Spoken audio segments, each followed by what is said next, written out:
BJP. Core committee യോഗത്തിൽ ആശാവർക്കർമാരുടെ സമരം പ്രധാന അജണ്ടയായി ചർച്ച ചെയ്തുവെന്ന് ബി.ജെ.പി. നേതാവ് ശോഭാ സുരേന്ദ്രൻ. സമരത്തിൽ സർക്കാർ നിലപാട് അപലപനീയമെന്നും മുഖ്യമന്ത്രി ചർച്ചയ്ക്ക് തയ്യാറാകാത്തതെന്തെന്നും ശോഭാ സുരേന്ദ്രൻ ചോദിച്ചു. സമരം പരിഹരിക്കേണ്ട പ്രധാന ഉത്തരവാദിത്തം ആരോഗ്യമന്ത്രിക്കാണെന്നും അവർ പറഞ്ഞു. വിഷയത്തിൽ ഭരണപക്ഷവും പ്രതിപക്ഷവും നടത്തുന്നത് ഇരട്ടത്താപ്പാണെന്നും ശോഭാ സുരേന്ദ്രൻ വ്യക്തമാക്കി.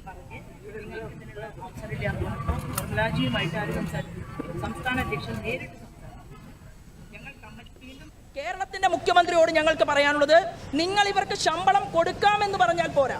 ശമ്പളം കൊടുക്കാൻ തീരുമാനമെടുത്താൽ താങ്കൾ തീരുമാനിക്കുക, ശമ്പളം കൊടുക്കുക.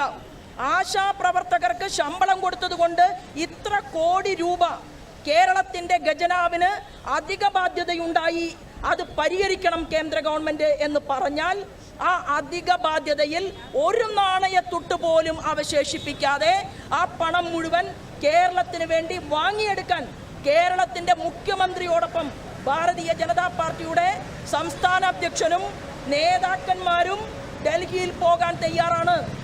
തദ്ദേശ സ്വയംഭരണ സ്ഥാപനങ്ങൾ